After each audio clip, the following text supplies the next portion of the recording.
वालेकुम व्यूअर्स, उम्मीद करता हूँ कि आप सब लोग खैरियत से होंगे। अंडे का छिलका घरेलू सतह पे कमर्शियल फार्मिंग में इसका इस्तेमाल क्या किया जा सकता है, इसका नुकसान क्या है और किस फ़ायदे के लिए हम इस्तेमाल करते हैं, आज की वीडियो में हम तफसील से जानेंगे। इससे पहली चीज़ आप ये समझ लें कि अंडे का छिलका इस वजह से बराह रास्त मुर्गे को खिलाना ठीक नहीं। पहली वजह, वो बीमारियां जो अंडे के ज़रिए से मुंतकिल होती हैं दूसरी नस्ल में, या उस अंडे से आगे जो चूज़ा निकल रहा है उसमें, और एगशेल भी मुतासिर हुआ करता है। आपको बताया जा रहा है टाइफाइड के बारे में, साल्मोनेला, टाइफाइड, क्लोरो। इसी तरह ईडीएस का जो मसला है, कच्चा अंडा फेंकना, बर्ड का कच्चा अंडा फेंकना शुरू कर दिया, इसको हम बोलते हैं एग सिंड्रोम। अच्छा, इसका भी आगे जाता है दूसरे फ्लॉक में, ये शिफ्ट होता है, अंडे से आगे फैलने वाली बीमारी है। अब आपने हैचरी से अंडे इकट्ठे किए, उनको कूट लिया या यूं ही अपने बर्ड्स को खिला दिए, तो आपने तो एक ख़तरा उसके सामने रख दिया फ़ायदा जानते हुए।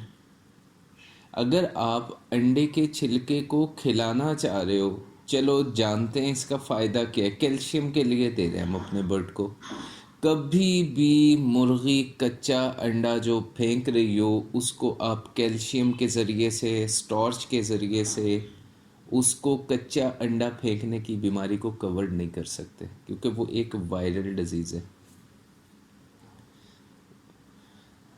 अगर मैं कहूँ कि कच्चा अंडे का छिलका मैं इसी तरह अपने बर्ड को खिला दिया करूँ, आपने घरेलू सतह पे 2 4 6 8 मुर्गियाँ रखी हुई हैं, आप अंडा बॉईल करते हैं, उसका छिलका उतार के अपने बर्ड को दे देते हो। ये सेफ़ इस वजह से भी है कि ये आपने बॉईल कर लिया, इसके शेल को साफ़ कर लिया, और आपकी घरेलू मुर्गियाँ हैं वो 4 5 8 10। कमर्शियल फार्मिंग में अगर मैं इसका इम्प्लीमेंट करना चाहूँ, किसी हैचरी से एग शेल उठाऊँ और उस बीमारी को लाके अपने बर्ड को डालूं, तो वो तो एक तो पहली वजह ये कि वो एगशेल से जो बीमारियां मुंतकिल हो रही हैं उसे संभालना बड़ा मसला बन जाएगा। दूसरा ये कि कैल्शियम जो मैं अंडे से लेना चाह रहा हूँ, वो कैल्शियम का सोर्स मुझे अंडे से बेहतर भी दस्तयाब है।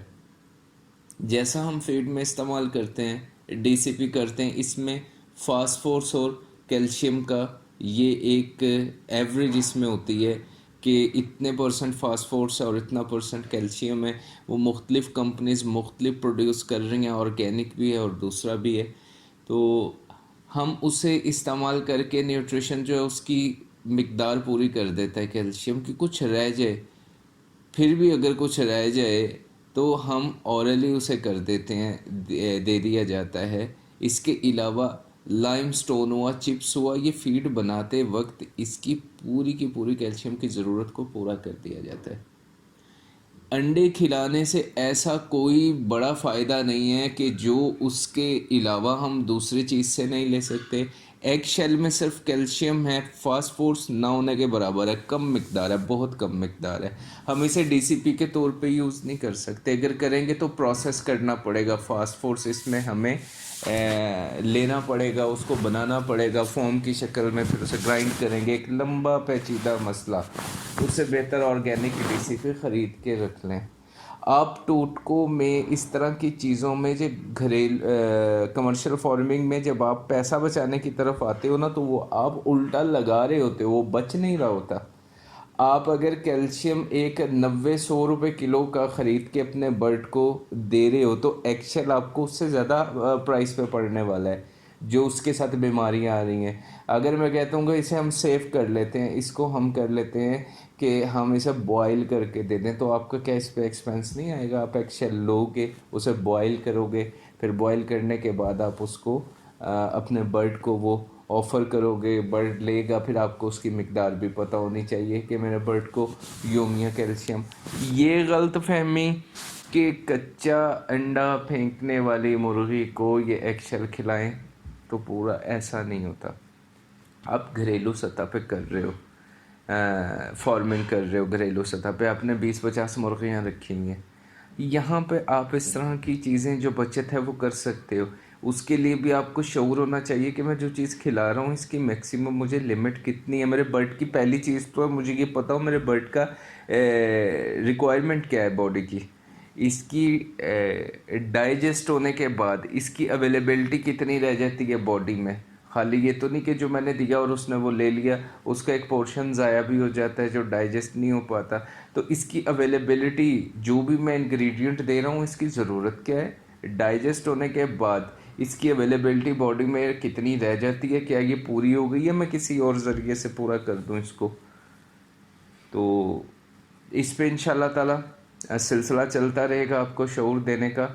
बैकयार्ड वाले अंडे का छिलका जो है वो इस तरह इस्तेमाल कर सकते हैं। बॉयल एग अगर आपके पास शेल हों, आप उनको ग्राइंड करके इस्तेमाल कर सकते हो। फीड में ग्राइंड नहीं करना, आप इसी तरह भी दे सकते हो, एक अपने बर्ड को एक्स्ट्रा डाइट दे सकते हो।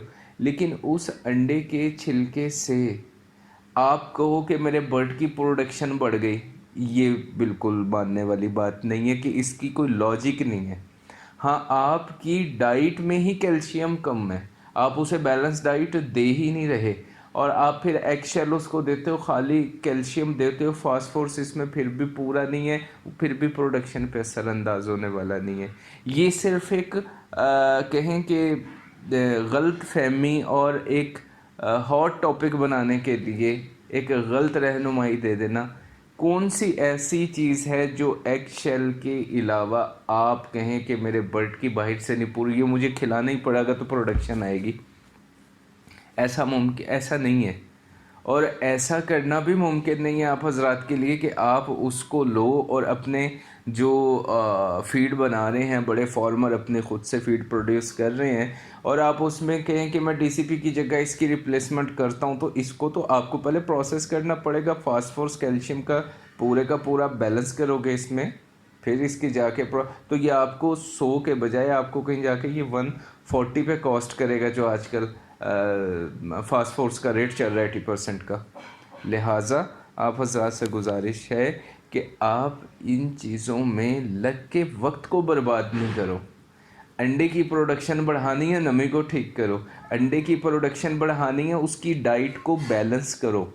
सब्ज़ी दे रहे हो तो बैलेंस करो उसको।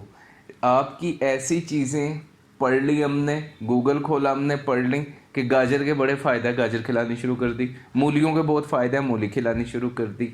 आप ये देखो कि ये जो हिस्सा आप अपने बर्ड को सब्ज़ी का दे रहे हो, उतना पोर्शन उसने बैलेंस डाइट का आउट कर दिया। इसमें कोई एक चीज़ के लिए आपने इसकी पूरे के पूरे चार्ट को आउट कर दिया। कैसे आपको मुर्गी दे देगी प्रोडक्शन? चलो प्रोडक्शन वाले छोड़ो, आप कहते हैं फ्लॉक पे आए दिन बीमारियां आई रहती हैं, फलाम बर्ड नहीं बचता, फलाम बर्ड नहीं बचता। वो क्यों नहीं बचता? वो इस वजह से बताने वाले अपनी दुकान सजाने के चक्कर में, करने वाले जो हैं वो इस चीज़ की परवाह किए बगैर कि हम एक रुख देख रहे हैं तस्वीर का, इसका दूसरा रुख भी देख लें, और हम कहते हैं कि हम बर्ड को अच्छी डाइट दे रहे हैं, वो फिर बीमारी आ रही है, फिर उससे चूज़ा नहीं निकल रहा। ऐसा नहीं है।